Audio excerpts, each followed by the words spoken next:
All right, old school NBA fans, self-research, NBA facts. Got another video for you. As always, thanks to anybody who watches my videos, subscribes to my channel. I really appreciate it. Want to send a special thanks out to my man, Just a Messenger, G7. Thanks a lot for the super thanks. Well received, much appreciated. Thank you so much. There's some fool who was just in the comments. I had to block him because he became personal. Some dude named Spiritual Wear something, whatever it was, exposed. I don't know what he's talking about. But anyway, he gets on here and he got personal, and that was it. Blocked. You're done. So again, if you don't like what I'm saying, you don't like the fact that I'm talking about NBA history, go watch Fox Sports. Go watch ESPN. There's tons of stuff to watch. Go ahead. But people watch this channel because of the facts that are presented, and maybe learn something. I learn all this stuff, and I just simply, I just simply tell all the facts that I've learned. That's it. Kind of the middleman here. But again, you don't like it, don't watch. Not gonna hurt my feelings. No reason to go personal though. You got to have something better to do with your life. But anyway. This guy inspired me to do, I wasn't even planning on this, but he inspired me to do a video. And this one's about sweeps in the finals series, the history of those. And again, you don't care about what happened 15 years ago? No problem. Don't watch. Not going to hurt my feelings. You can disagree all you want. That's fine. Leave your comments in there. But as soon as you start going personal, then that you're done. You know what I mean? Just move along. Just go on.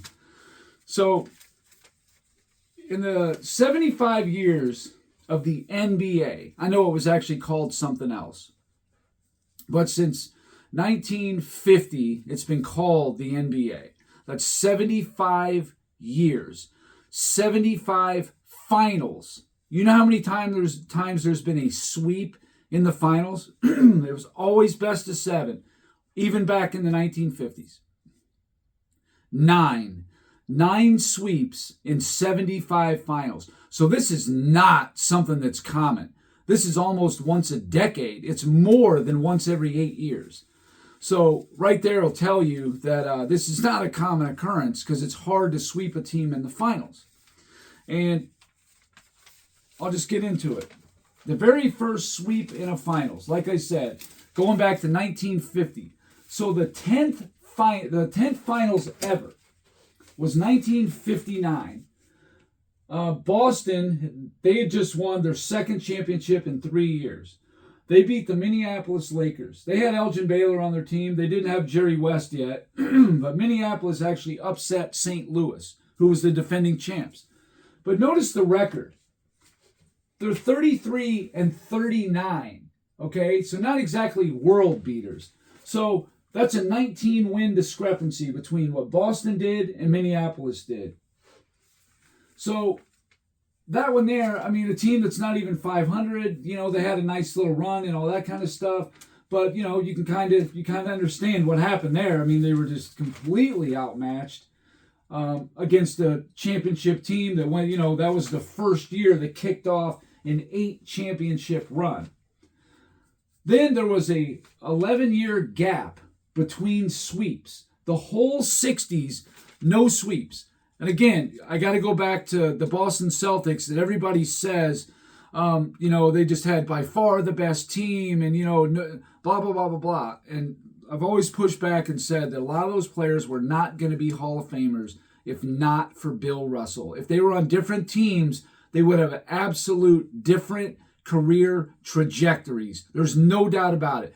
There's a few guys like John Havlicek, Bob Cousy, they would have been, great no matter what, because they were great players, no question. And those two guys only played together for 1 year. So it's not like that they had Cousy and Havlicek. That's just not reality. Only for 1 year in 1963, and that was Cousy's last season and Havlicek's rookie season. So it's not like neither one were in their primes playing together. But anyway,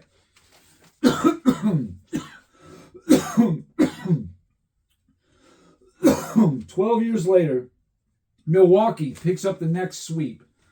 And that's over Baltimore, who's 42-40. Again, notice the record. They're 2 games over 500. And Milwaukee, up to that point, had the greatest win differential in NBA history. And I'm pretty sure they're still second all-time in win differential. So, point differential. That's what I meant. Point differential in their wins.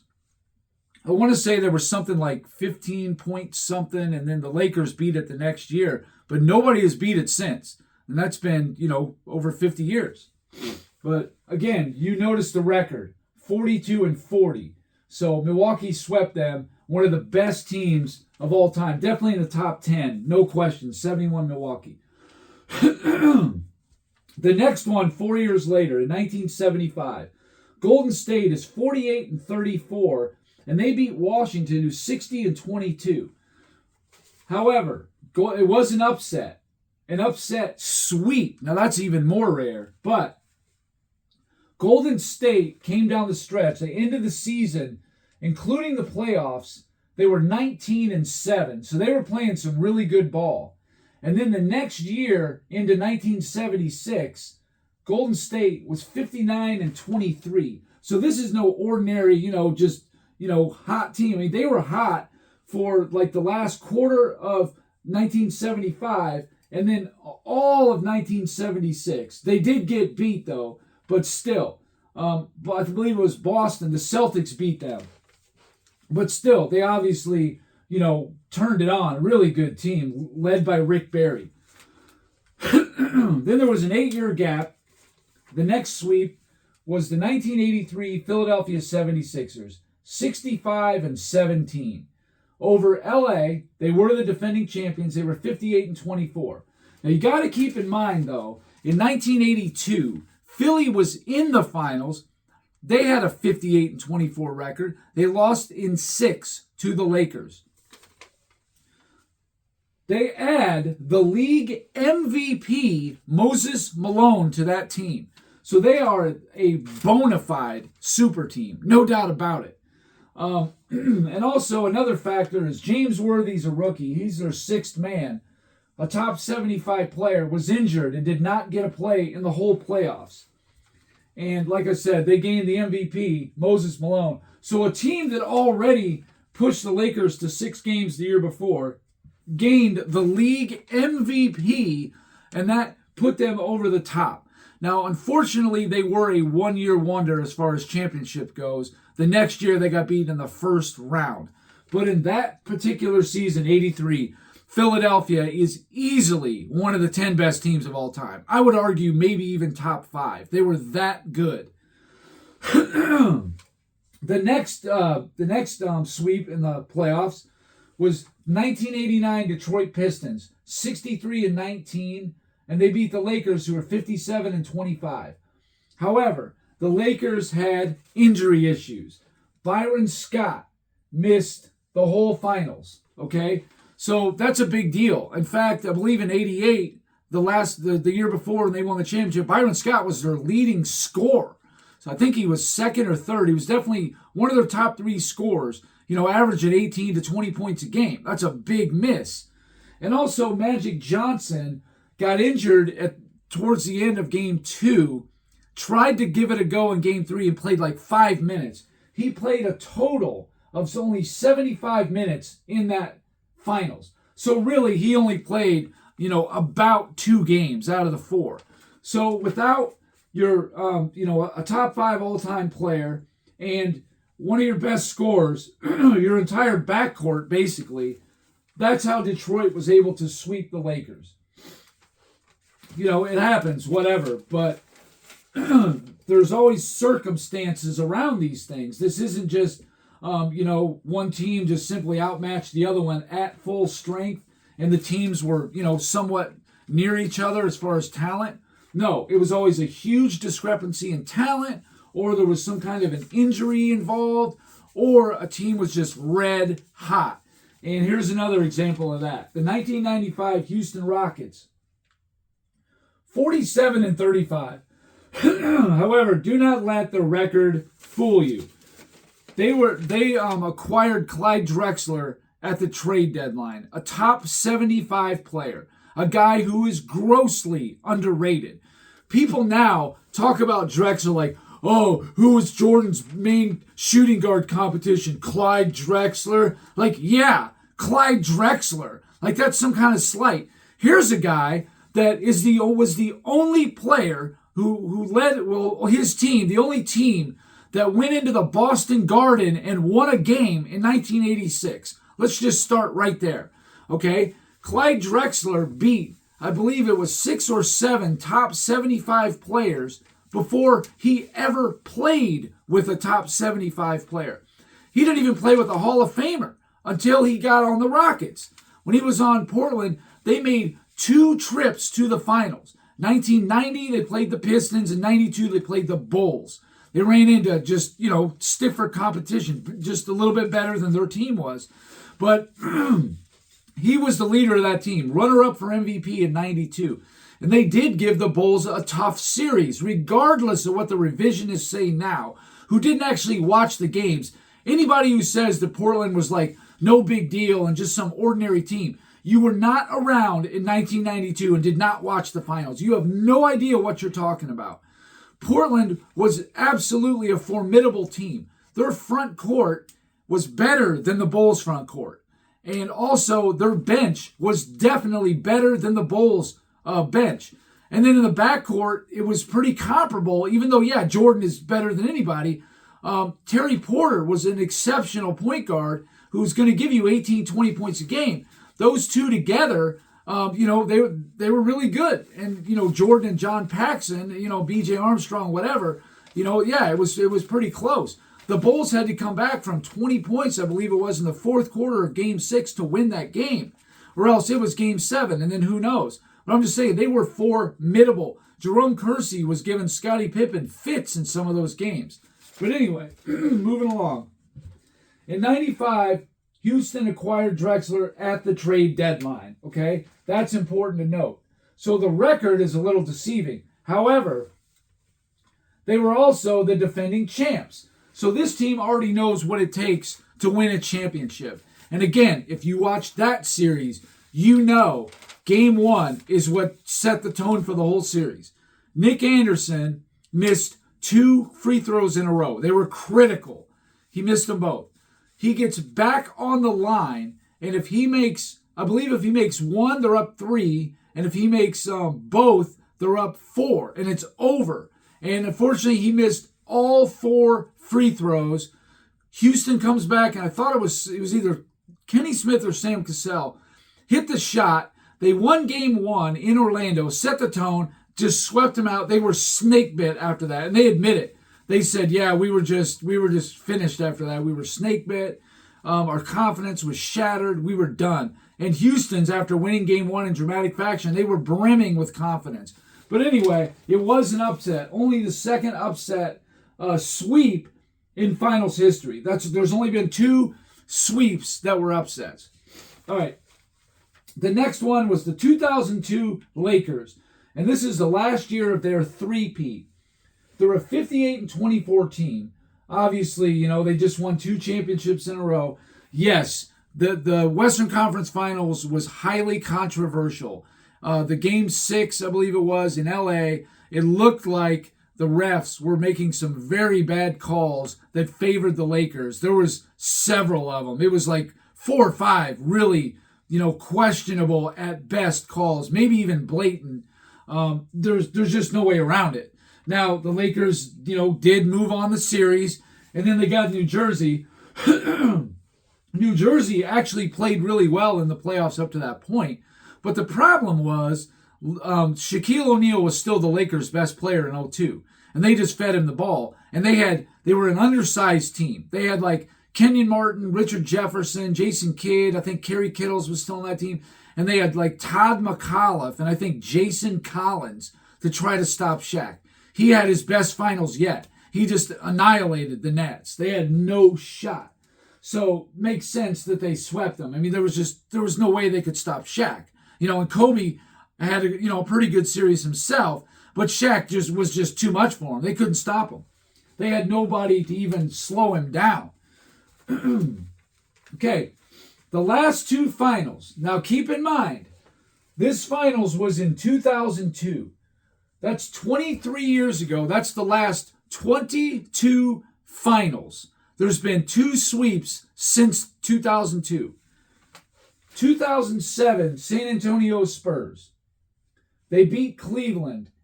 And San Antonio was a 58-24 team. Cleveland is a 50-32 team. So LeBron James gets a lot of praise for carrying bums to the finals. They beat 2 41-41 teams. The Eastern Conference Finals was tied 2-2. LeBron James had an absolutely great Game 5. You know, you could say that game in that quarter, the fourth quarter, he did carry the team. I agree with that. But in Game 6, yeah, I don't think so. The last game that Cleveland was going to have at home, win or lose, versus Detroit, Daniel Gibson scores 31 points on 9 shots. Show me anywhere ever that you have a bench player get you 31 points on 9 shots. Please, if anybody knows of that game, I'm dying to see it. Please tell me in the comments. It could be. I've never actually investigated it, but I would love to know if there is a game where someone got 31 points and 9 shots from a bench player. I would love to know that. Anyway, Daniel Gibson comes off the bench to give them 31 points. LeBron James in the same game goes 3 for 11. Daniel Gibson got the game-high game score for either team. And Richard Hamilton had a pretty good game. I think he ended up with like 28 or 30 points, but not as good as Gibson's game. He was 5 for 5 from three-point line, 12 for 14 from the free throw line. I mean, it's insane how good a production they got from that guy. But that's always left out. That's a footnote. He also, in Game 4, Daniel Gibson gave them a 21-point game. I mean, you're getting 52 points from a bench player in 2 games, 2 critical games. You don't think that matters? That makes a huge difference. But anyway, so they won that series, and now they're in the finals. And yeah, the Spurs got championship pedigree and all that. But no, the Spurs did not sweep anyone that year. They lost games in every round of the playoffs. First round, conference semifinals, conference finals. They lost games in every round.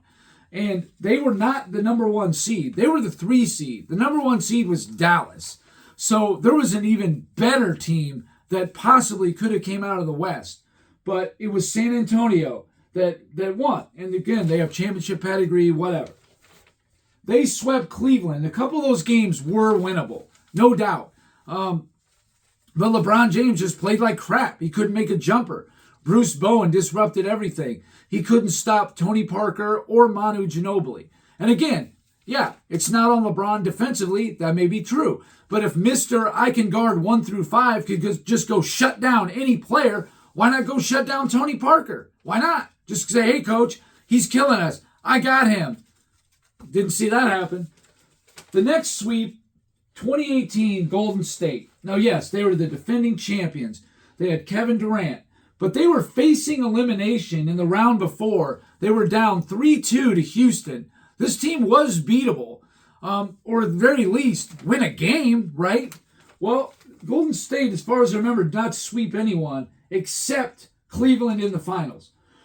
And you can say they were outmatched, they were whatever. That may all be true. But all I know is there has only been 9 sweeps in finals history in 75 finals. That's a percentage of 12%. That's what I know. LeBron James is the proud owner of 2 of those 9.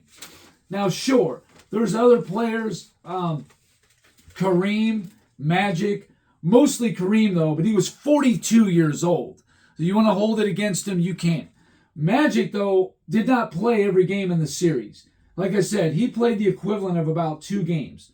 So you can't even say Magic got swept twice because he wasn't even there the whole time.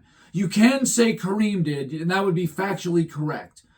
You could say Michael Cooper or whatever. Byron Scott wasn't there either. And James Worthy was injured for the 83 series. They had injuries in both series, and I'm not making excuses for them. I'm just saying that's what happened. That may or may not have led to the sweeps. Anyway, 12% of the time. That's how often a team gets swept in the finals. It just doesn't happen. Now, I'm speaking directly to the brainwashed sheep idiots, especially Shannon Sharp, you clown. You try to bring up that, oh, well, Michael Jordan couldn't even win a game against Larry Bird, a team that was under 500. Okay, that's point number one. And number two, getting swept in a best of 5 in the first round was extremely more common than getting swept in the finals. That's the thing that these people don't understand. They think, well, what's worse, getting swept in the finals or getting swept in the first round? It's not about worse. It's about expectations. The Bulls were not expected to do anything against Boston, okay? But LeBron James is supposed to be the damn GOAT. The GOAT, okay? Not just a good player, not just a top 75 player, the best who ever played. And he couldn't get one game in either series in the finals as a 50-win team. I find that crazy. Now, there was a best of 5 in the first round from 1984 to 2002. Before 84, they were doing this thing where the top 2 seeds got a bye, and then teams 3 through 6 played a best of 3. It was 2 out of 3. It's kind of stupid, but that's how they did it. 2003 to the present is when they started doing best of 7s, okay? So an exact comparison would be a best of 5 series from 1984 to 2002. that goes for 19 years times 8, right? All right, that comes to, because there's 8 rounds per year, 152 series were played, right? That's how many series were played from 1984 to 2002, first round best of 5. You know how many sweeps there were of those 152? 48. 48. That comes to 31.5% of the time. So almost a third of all the best of 5 series that was in the first round between 84 and 2002 was a sweep. Okay? Because it was only best of 5. You didn't need 4 wins. You just needed 3 wins. And then in a sweep in the finals is 12%. That's less than 1 every 8 years. Almost once a decade. This happens once every, year, really. Or there's like 2 every year on average, maybe even 3, because there was 8 series. There was between 2 and 3 sweeps every year because of how many rounds there was and stuff.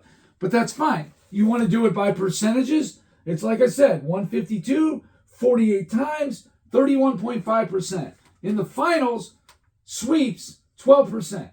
So to get swept in the first round by a 67-win juggernaut and a 59-win juggernaut when you're not even 500, that's a far cry from getting swept in the finals in a best of 7. That is a completely different scenario and not even worth comparing.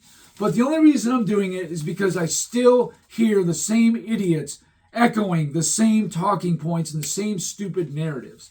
And like I said, LeBron James is the owner of the only 2 sweeps in the finals in the last 22 years. And I do agree with you on one thing, whatever your name was, where exposed, whatever.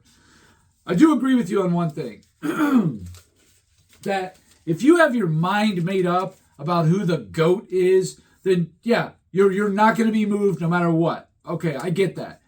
But the problem is you've had your mind made up for you. And that's unfortunate. It really is. I feel sorry for you guys. I do. That you didn't get to see some of these players, not just Michael Jordan, but plenty of other ones, before Kobe and Duncan and all those guys. I'm talking about players like Michael Jordan, Hakeem Olajuwon, Larry Bird, Magic Johnson, Kareem Abdul-Jabbar, that you guys didn't get to see these players in action. Moses Malone, Dr. J. It's a real shame. And, I only got to saw Kareem in the second half of his career. I was, just too young to see him in the 70s. But I got to tell you, man, these guys were great players. And you can talk whatever you want about, evolution and all this stuff. Still never seen anybody jump as high as Dominique Wilkins. I've just never seen it. Or run as fast as Bo Jackson or Deion Sanders in any sport. But even still, whatever it is, evolution, whatever, you can't judge a player from years ago to what's going on now. Only what they did in their era versus what the other player did in their era. That's the only way you're going to do it. You're going to come off looking like a fool if you say, they wouldn't do anything in today's NBA. Well, you could say the exact same thing if they came back to the 80s or 90s, took away all the advantages they have, and then we'll see how good they are. I think you'd find they'd look very mortal is what it would be.